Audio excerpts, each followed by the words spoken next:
this wretched business regarding our slaves. For our Negroes, my friends, have been deceived this past 9 months by a wicked lie called the Philipsburg Proclamation. This proclamation claimed to crown liberty to any Negro, any slave who ran the British lines.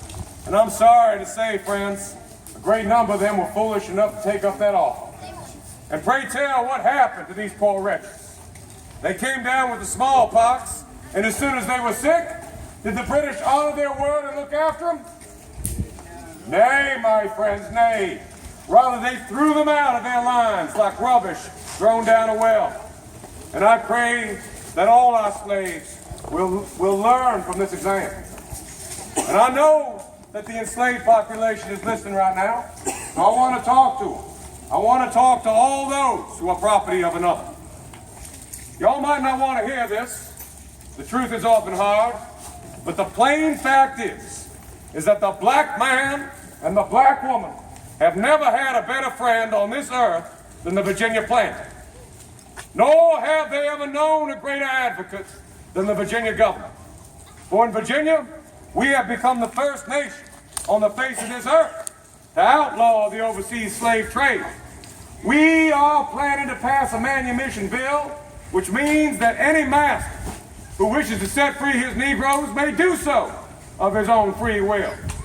Now I understand that many of you are not pleased with your lot in life, but you have to remember that Virginia is looking out for you.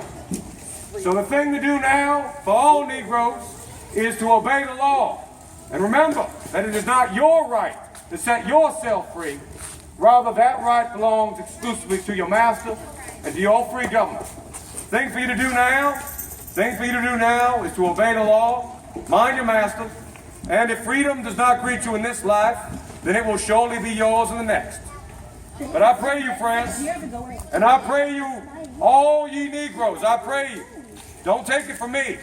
I want y'all to hear from a black man who is out in the field fighting for real freedom. Gentlemen and ladies, allow me to introduce you to this good corporal right here. Come on up, son. Come on up, introduce yourself.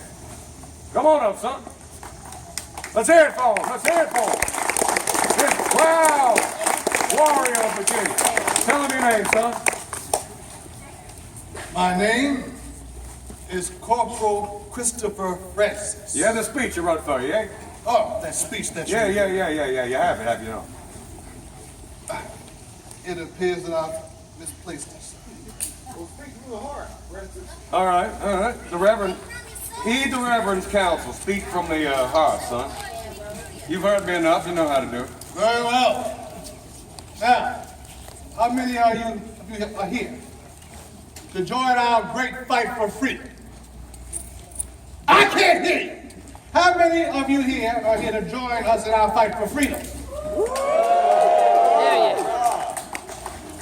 Who here are great pursuers and ambassadors of freedom and liberty? I can't do this. Son, you got your orders. When I first joined this army, I just simply joined because I needed a job. But as I moved along in battle, I kept hearing these great speeches about freedom and about liberty. And I thought, fight for freedom. Why does any person have to fight for something that is furnished to you by the Almighty, by the divine? And then I thought even more. If any person takes freedom from you, they are acting out of turn. Because if you don't provide freedom, you sure don't have the right to take it, now do you? Now, we are fighting against the tyranny of who they call Fat King George, correct? All right, down with Fat King George. All right. Now, let me think about that King George for a minute. Has King George ever sold any of your children like cattle? Has King George made you stand by and watch while a man whips your wife on her bare back and you can do nothing about it? I know some men who are complaining of freedom, who do this very thing. Men who are people who are owners of flesh. I did hear that Virginia did stop the slave trade. But what good is that? If a mother is a slave, then she produces slave children. So there's a natural increase. So stopping the slave trade does not benefit the Negro already here. And I thought even further. The purpose of war is to kill your opponent. So those on your side you have to trust very well. But how do you trust those who complain about their rights and liberties, but they see to it other people don't have it? Difficult to trust, ain't it? Y'all mighty quiet now. But a wise man told me, if I walk by sight, I will surely not meet my destination. That path must be lit by the light of faith. And so I will walk by faith and serve this cause. Because I look at tyranny as a boulder.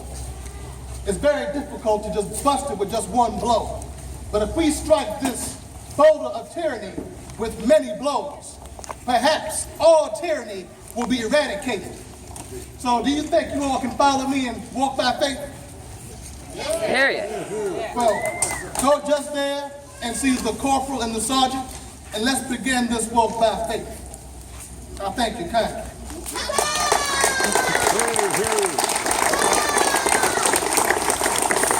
Thank you, Corporal, for those stimulating words.